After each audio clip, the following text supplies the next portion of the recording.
Hello guys and welcome back to my YouTube channel Craftimation. And guys, in today's video I'm gonna make a paper flip animation. So let's get started. So the things you need is a paper, a sketch pen and a pencil.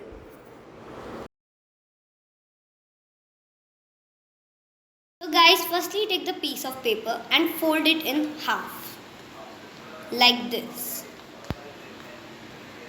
And now you need to draw two types of drawing on it. So let me show you guys. Like this. And you need to make a drawing inside it like this. Now let's color it.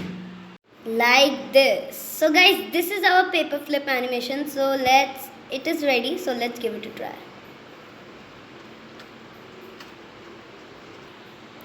So guys, this was our paper flip animation and I have 10 more to show you. So guys, let's get started.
So guys, this was all for today, and if you like my flip page animation, so please give this video a like, do share my videos and subscribe to my channel if you haven't. So this was all for today. Bye bye.